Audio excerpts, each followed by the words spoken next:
There is a moment many people experience but rarely understand. You are an adult. You know better. You have reflected, analyzed, and explained it to yourself countless times. And yet a small comment suddenly feels overwhelming. Someone pulling away makes your chest tighten. Your thoughts race or go completely blank. And afterwards, you find yourself asking why you reacted like that. Why something so small felt so big. And why you suddenly felt so young. This is usually where people judge themselves, where they label the reaction as weakness, immaturity, or emotional instability. But none of that is true. What you are experiencing in that moment is not a failure of self-control. It is your inner child responding to a situation that feels familiar on a much deeper level than your conscious mind can access. Carl Jung understood that we do not leave childhood behind as we grow older. We carry it inside us as a living psychological reality. The inner child is not a metaphor, and it is not a spiritual concept meant to be romanticized. It is a real structure of the psyche formed in early life, at a time when the nervous system was still developing and before language existed to make sense of experience. This part of you learned what the world feels like through emotion, sensation, and relationship, not through logic. It learned whether closeness was safe or unpredictable, whether needs were welcomed or ignored, and whether being yourself led to connection or rejection. Because these early experiences happened before reasoning and reflection were available, they were stored in the body and the emotional brain. That is why the inner child does not communicate through words. It communicates through impulses, reactions, and sensations. When something in the present moment resembles an unresolved experience from the past, this part of the psyche activates immediately. The body reacts first, the nervous system goes into alert, and only afterwards does the rational mind try to catch up and explain what just happened. This is why logic often fails in emotional moments and why telling yourself to calm down or let it go rarely works. Jung described these emotionally charged patterns as complexes, autonomous parts of the psyche that carry their own emotional memory and survival logic.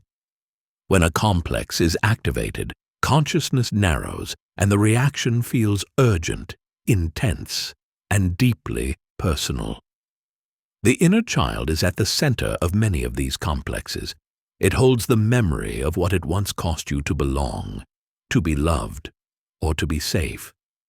It remembers whether you had to be strong, pleasing, quiet, independent, or emotionally invisible in order to stay connected to others. What often looks like overreacting in adulthood was once a necessary adaptation. Shutting down may have protected you from conflict or emotional overwhelm. People-pleasing may have kept you close to those you depended on. Freezing may have been the safest response when emotions were too intense to express. These strategies were intelligent responses to your environment, but they did not disappear when the environment changed. They stayed in place, waiting to be reactivated whenever something feels emotionally similar.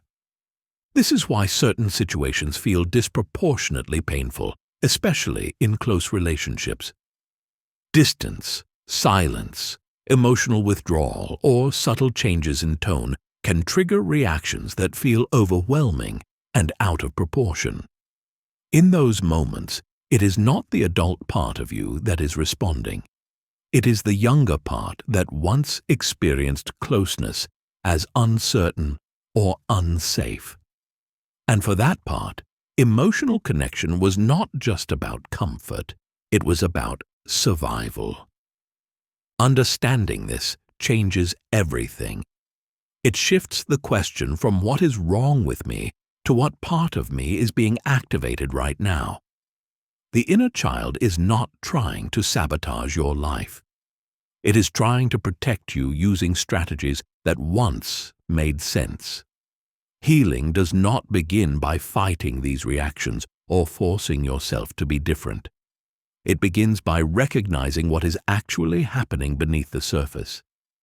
In the next part, we will go deeper into what the inner child truly represents from a Jungian perspective, and why so many people misunderstand this concept. Because until you understand what you are working with, you will keep trying to heal the symptoms instead of the source. To understand the inner child more deeply, it is important to let go of some common misconceptions. The inner child is not simply the memory of your childhood, nor is it a collection of specific events that can be recalled and analyzed. It is a psychological layer that formed before conscious identity, before clear memory, and before language. It represents the way your nervous system learned to relate to the world, to others, and to yourself. This is why inner child work cannot be reduced to remembering the past or talking about it logically. You are working with implicit memory, not narrative memory, and implicit memory lives in the body and the emotional brain. From a Jungian perspective, the inner child is closely connected to what Jung called feeling-toned complexes. These are emotionally charged structures within the psyche that become activated when something in the present resonates with something unresolved from the past. When such a complex is triggered, the reaction feels immediate and absolute, as if there is only one possible response. This is why people often say they feel hijacked by their emotions, or as if they suddenly become someone else. In reality, a younger part of the psyche has taken the lead, one that once learned how to survive within a specific emotional environment. What makes this particularly complex is that many inner child wounds were formed not through obvious trauma, but through subtle and repeated emotional experiences. There may have been care, stability, and good intentions, and yet emotional attunement may have been inconsistent or absent. Feelings may have been minimized, misunderstood, or left unsupported. The inner child does not register intentions. It registers whether it was met. It registers whether its emotional reality had a place. When that place was missing, the psyche adapted by becoming vigilant, compliant, withdrawn, or emotionally self-sufficient. This is why so many people struggle to validate their own pain. They compare their childhood to others, tell themselves it was not that bad, or feel guilty for wanting more. But the psyche does not heal through comparison or justification. Emotional wounds are not measured by what objectively happened, but by what was subjectively experienced and emotionally processed. Jung warned against moralizing psychological suffering, because doing so pushes the wound further into the unconscious, where it continues to operate without awareness. Another important aspect of the inner child is that it is fundamentally relational. It formed in relationship, it was shaped by relationship, and it continues to express itself primarily through relationship. This is why intimate connections are such powerful activators of inner child material.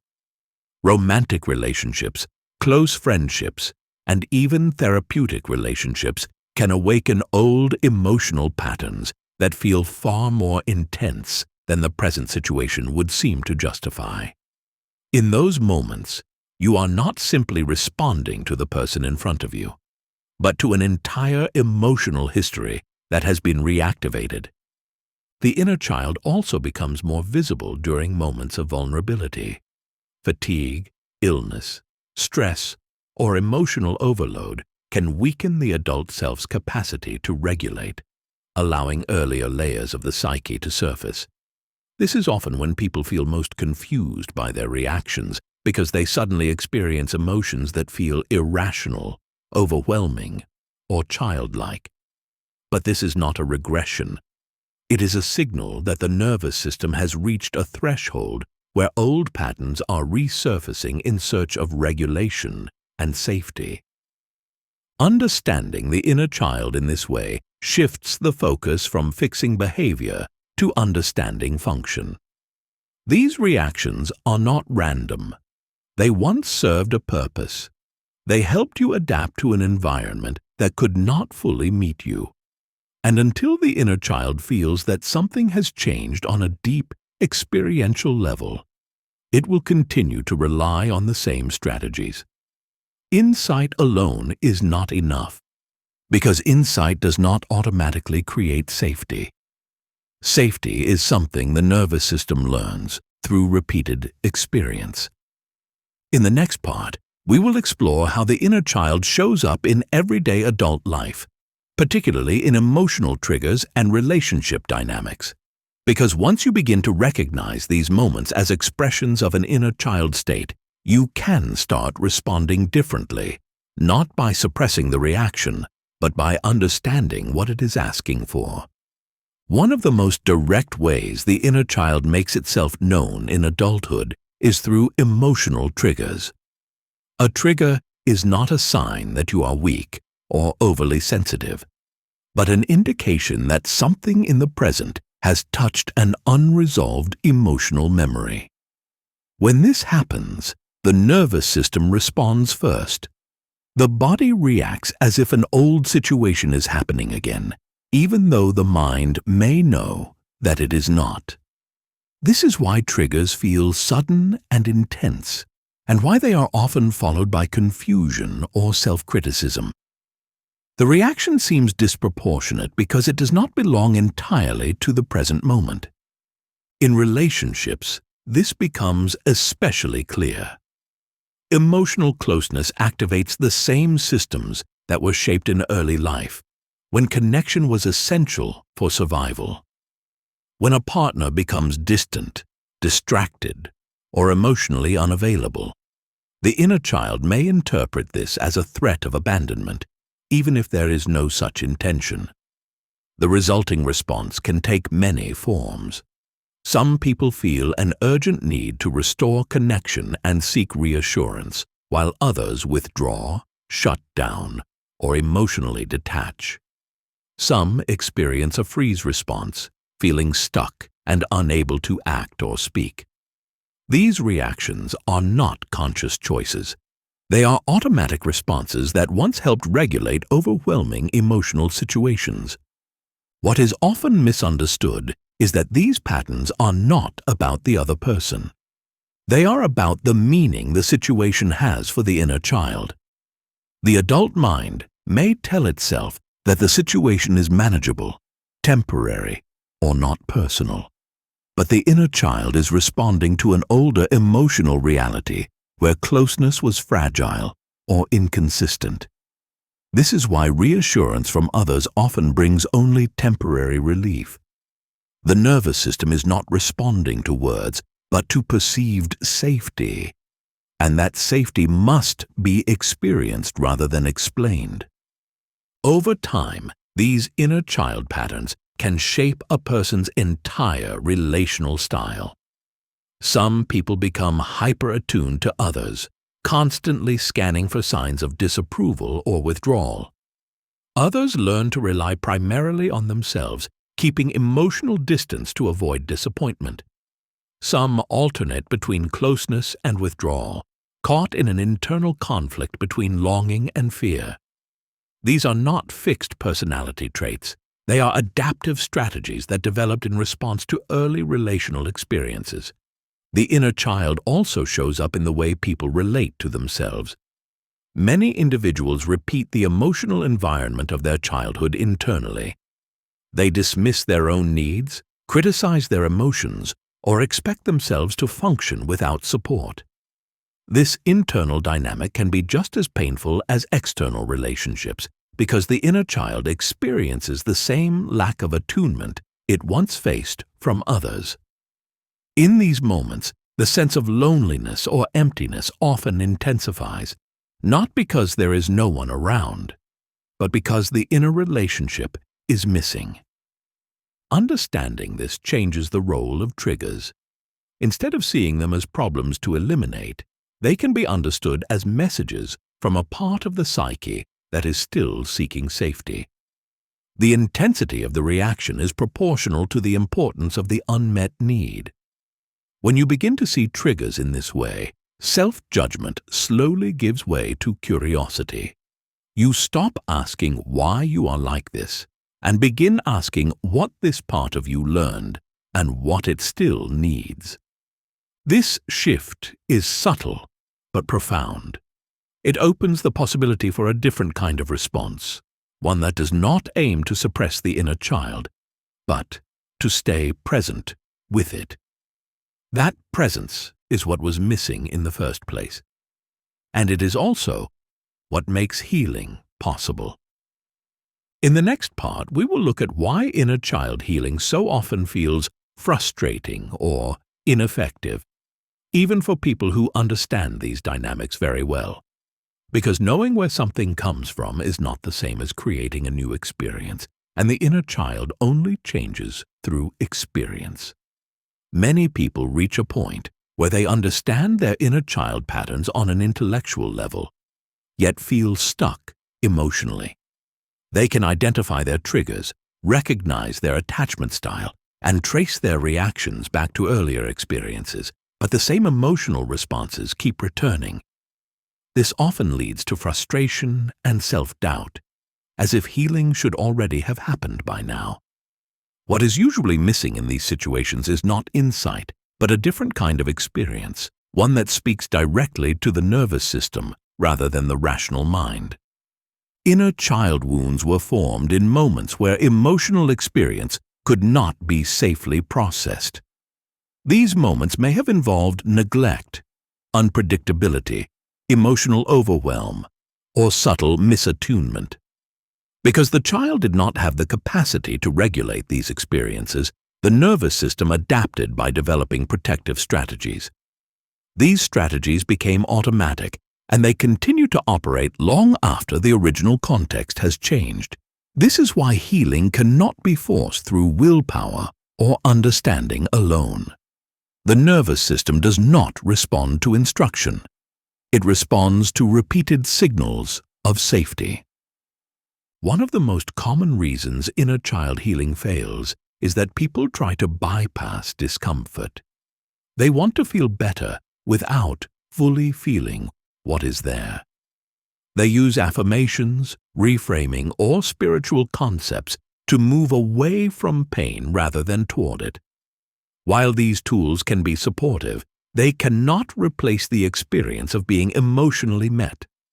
Jung cautioned against this kind of bypassing because whatever is not consciously integrated remains active in the unconscious and continues to shape behavior from behind the scenes. Another obstacle is the tendency to push oneself too quickly. When people finally turn toward their inner child, they may expect immediate emotional connection or release. When that does not happen, they conclude that they are disconnected or incapable of healing. In reality, the inner child often emerges slowly and cautiously, especially if trust was broken early on. It does not respond to pressure. It responds to consistency. Healing requires pacing, because moving too fast can feel just as unsafe as staying stuck. It is also important to understand that resistance is not the enemy. When the inner child resists change, it is usually because change feels threatening. Old coping strategies, even painful ones, are familiar and predictable. Letting go of them can feel like stepping into danger, even if the adult mind knows that something healthier is possible. When this resistance is met with force or judgment, it strengthens. When it is met with curiosity and patience, it slowly softens. True inner child work involves learning how to stay present with emotional experience without immediately trying to fix it. This can be deeply uncomfortable. especially for people who learned early on that emotions were inconvenient, overwhelming, or unacceptable. Staying present requires the adult self to tolerate uncertainty, intensity, and vulnerability without abandoning the inner experience. This is not something that happens once. It is something that is practiced moment by moment over time. In the next and final part, we will explore what real reparenting looks like in everyday life and how the adult self can begin to offer the kind of presence and reliability that the inner child needed but did not receive. This is where understanding begins to turn into integration and where lasting change becomes possible. Real inner child healing begins when the adult self becomes emotionally available in a way that was once missing. Reparenting is not about correcting the past, reliving childhood, or trying to become a perfect inner figure. It is about creating a new kind of relationship in the present, one based on consistency, emotional presence, and reliability. The inner child does not need constant reassurance or dramatic healing moments. It needs to experience again and again that someone stays when emotions arise, that feelings do not lead to abandonment, and that vulnerability can exist without punishment or withdrawal. This process unfolds slowly and often quietly. It shows up in moments where you would normally override yourself, push through discomfort, or judge what you are feeling. Instead of doing that, you pause. You notice the sensation in your body, the emotional tone, the urge to react or disappear, and you remain present with it. You do not need to analyze it or make it go away. The act of staying is already a new experience. Over time, the nervous system begins to learn that emotions can move through without leading to danger. What once felt overwhelming becomes tolerable, and what once felt intolerable becomes something you can hold. As this internal relationship strengthens, the way you move through the world begins to change. Triggers still arise, but they no longer completely take over. There is more space between the stimulus and the response. You may still feel the old fear, sadness, or longing, but you are no longer defined by it. Relationships become less about securing safety and more about shared presence. The need for reassurance softens, not because the need was wrong, but because it is being met internally in a more stable way. This does not mean that pain disappears or that life becomes emotionally easy. Healing does not erase sensitivity. It reorganizes it. The inner child does not vanish. It becomes integrated. Sensitivity turns into attunement rather than overwhelm. Emotional depth becomes insight rather than chaos. The longing for connection becomes the capacity to relate authentically, without losing yourself in the process. Jung believed that what we integrate becomes a source of vitality. What was once split off returns not as a wound, but as energy. Individuation, in this sense, is not about becoming independent of others or emotionally self-sufficient. It is about becoming internally coherent.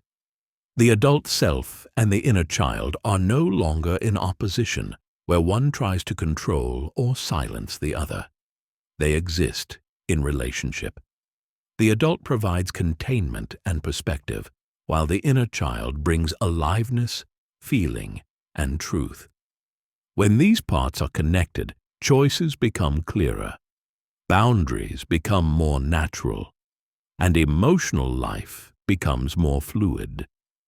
It is important to understand that this is not a linear journey.